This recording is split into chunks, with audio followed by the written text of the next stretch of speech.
After losing his job unexpectedly, Daniel begins to notice how silence fills his apartment in ways it never did before, how the absence of routine creates a strange emotional echo, not dramatic, but persistent, and he finds himself sitting by the window longer than usual, watching people move through their days with purpose while he feels suspended between identities, no longer who he was, but not yet someone new.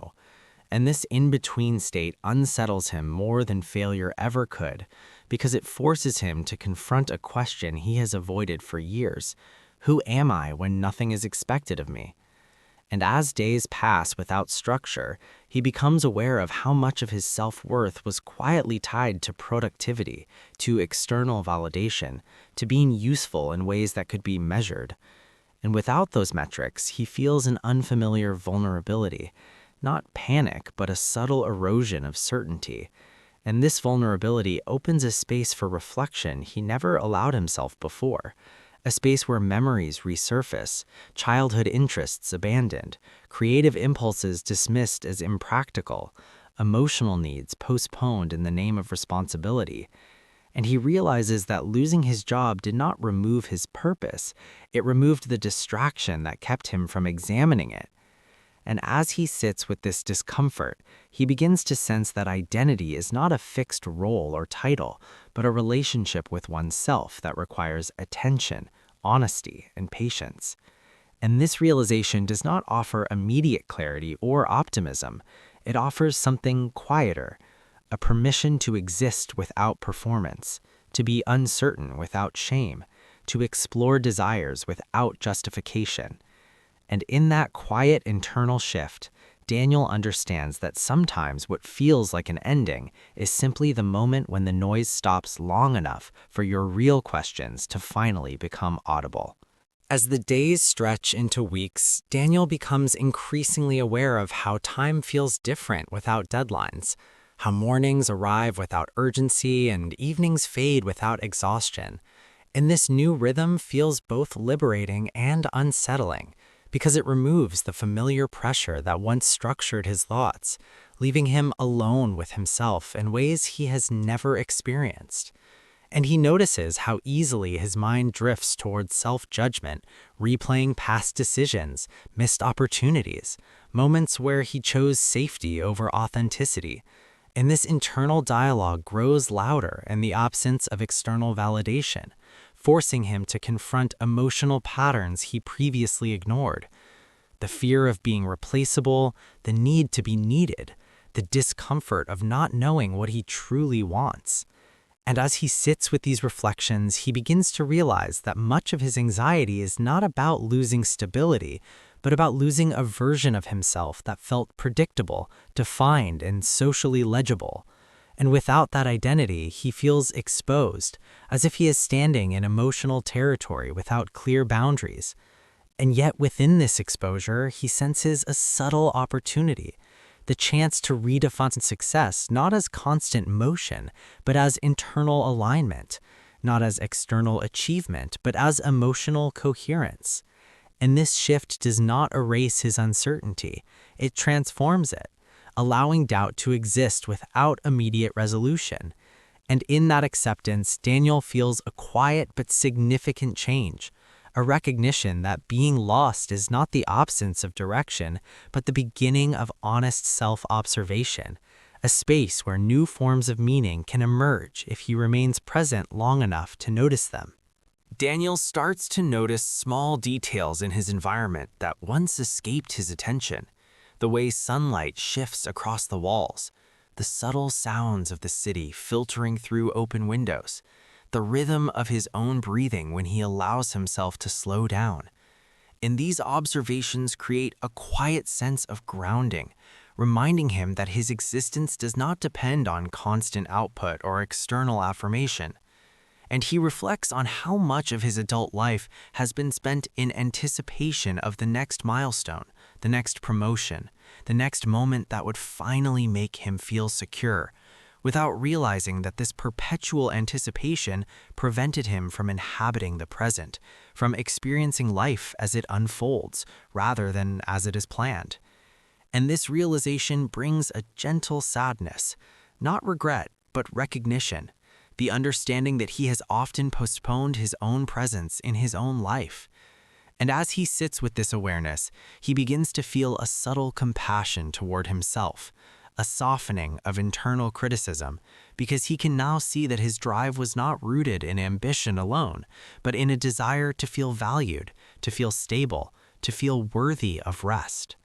And this insight allows him to reconsider the narrative of failure, reframing it not as personal inadequacy, but as a disruption that created space for emotional honesty. And in this reframing, he senses a quiet liberation, the possibility of redefining his identity beyond titles and roles towards something more fluid, more internal, more aligned with his lived experience rather than his external performance.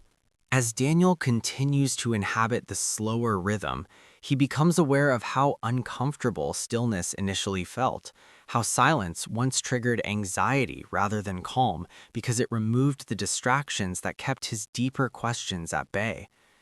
And he reflects on how often he filled his schedule not out of passion but out of avoidance, using busyness as a way to postpone self-confrontation. And this realization brings a quiet sense of irony, that the very thing he feared, having nothing to do, has become the space where he finally begins to understand himself. And he notices how his thoughts no longer rush toward solutions, but linger in observation, allowing uncertainty to exist without immediate interpretation. And this shift feels subtle but significant, like learning a new emotional language, one that values awareness over control, presence over performance. And as he revisits old interests, ideas he once dismissed as impractical or childish, he feels a gentle curiosity reawakening, not as a plan but as a feeling, a reminder that identity is not a fixed construct, but an evolving conversation between experience and desire. And in that evolving space, Daniel begins to sense that his life is not on hold, it is simply in a phase of recalibration, where external motion has paused long enough for internal movement to finally take place. And this internal movement feels more meaningful than any previous milestone because it is rooted not in expectation, but in authenticity. Over time, Daniel starts to recognize patterns in his emotional responses that once went unnoticed, how he instinctively seeks validation through achievement, how discomfort triggers a desire to escape rather than engage, and how easily he equates uncertainty with failure.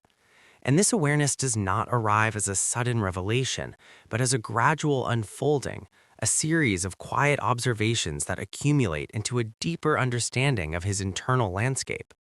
And he reflects on how rarely he allowed himself to experience life without framing it as progress or setback, success or mistake, without realizing that this binary thinking limited his emotional range, preventing him from inhabiting complexity. And as he sits with these insights, he feels a subtle shift in perspective, the realization that growth is not always visible, that some of the most significant changes occur beneath the surface, in the way one relates to oneself, in the tone of internal dialogue, and the capacity to remain present with discomfort. And this recognition softens his relationship with uncertainty, allowing it to exist not as a threat, but as a space of possibility, where new meanings can emerge without being forced. And in this quiet acceptance, Daniel begins to experience a different form of confidence, one that is not based on external stability, but on emotional awareness, a steadiness rooted in the ability to observe, reflect, and remain open to change without immediate answers.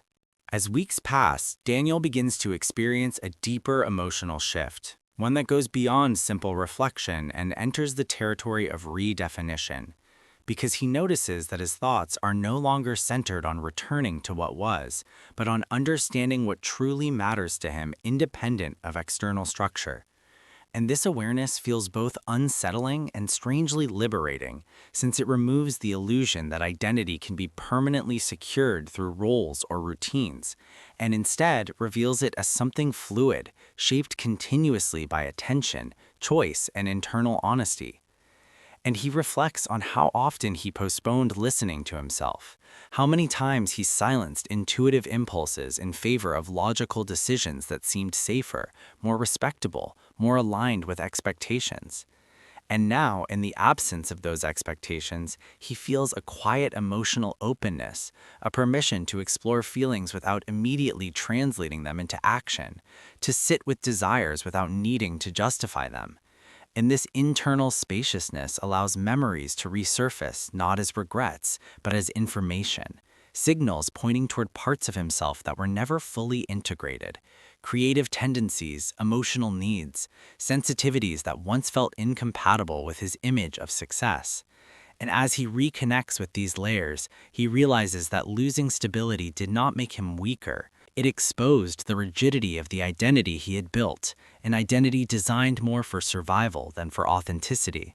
And in this exposure, he senses the beginning of a different kind of strength, not the confidence of certainty, but the resilience of self-awareness, the ability to remain present in not knowing, to tolerate ambiguity without panic, to trust that meaning is not something to be achieved, but something that emerges naturally when one stops performing and starts observing. And in that observation, Daniel begins to feel aligned in a way he never did before, not because his future is clear, but because his relationship with himself is becoming honest for the first time in years. Daniel starts to understand that what he is experiencing is not a crisis of career, but a crisis of meaning. And this distinction changes everything, because it shifts his attention away from external solutions toward internal coherence. And he realizes that for years, he confused movement with growth, activity with purpose, and noise with life, without noticing how rarely he felt truly present inside his own experiences. And now, in this prolonged pause, he becomes acutely aware of his internal state, the emotional weather that fluctuates beneath his thoughts, the subtle fears that shaped his decisions, the quiet longings he learned to ignore. And he reflects on how often he lived according to narratives inherited from others, ideas of success, stability, and adulthood that felt more obligatory than authentic. And this reflection introduces a gentle but persistent question. If no one were watching, if no one were evaluating his choices, what kind of life would he actually choose to live? And this question lingers, not as a demand, but as an invitation, a doorway into a different relationship with existence, one based on curiosity rather than control, awareness rather than optimization. And he senses that identity is not something to defend or perfect, but something to continuously listen to, something that evolves through attention. And as he allows himself to remain in this listening state, resisting the urge to immediately fix his situation, he notices a subtle emotional maturity emerging, the ability to coexist with uncertainty without interpreting it as failure, the capacity to observe discomfort without escaping it.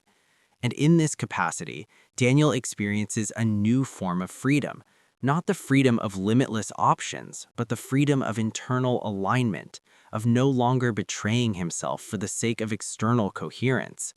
And this internal shift feels more transformative than any professional achievement he ever pursued, because it changes not what he does, but how he exists. And in that change, he senses that his life is not waiting to resume. It is already unfolding, quietly, inwardly, through awareness rather than action. Daniel begins to notice how his relationship with time itself has transformed, how days no longer feel like units to be filled or optimized, but like emotional spaces he inhabits. And this shift feels subtle yet radical because it removes the constant pressure to justify his existence through productivity and instead invites him to experience life as presence, as awareness unfolding moment by moment. And he reflects on how often he rushed through experiences, treating them as steps towards something else, rarely allowing himself to fully arrive anywhere. And now, in this suspended state, he senses that arrival is not a destination, but a quality of attention, something that can exist even in uncertainty. And this realization deepens his emotional landscape, allowing him to perceive feelings without immediately categorizing them as useful or unproductive, positive or negative. And in this emotional neutrality, he feels a rare kind of peace, not because everything is resolved, but because nothing is being forced. And as he continues to sit with himself, to observe rather than react, he becomes aware of how much of his previous identity was shaped by fear, fear of falling behind, fear of being insignificant, fear of making the wrong choice. And now, as those fears lose their urgency, he senses a growing trust in his own internal compass, a quiet confidence that does not rely on external validation. And this confidence feels fragile yet authentic, like something that must be protected through honesty rather than ambition.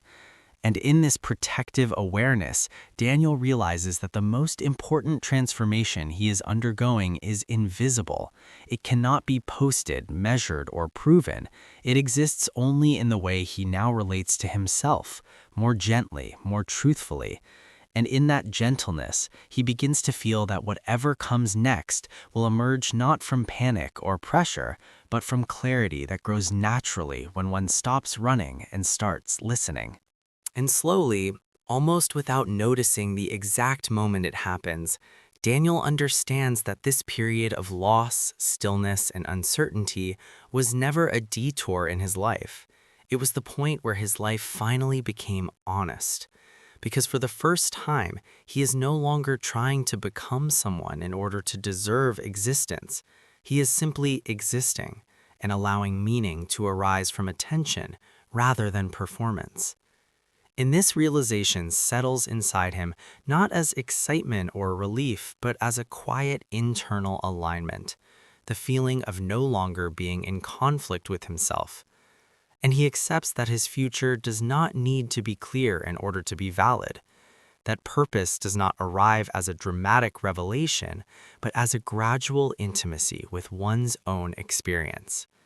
And in this acceptance, he releases the version of himself built on fear and external expectation, not with rejection, but with gratitude, understanding that it carried him as far as it could. And now, in this new internal landscape, he feels ready to move again, not urgently, not defensively, but deliberately, guided not by what he should become, but by what he is finally willing to acknowledge within himself.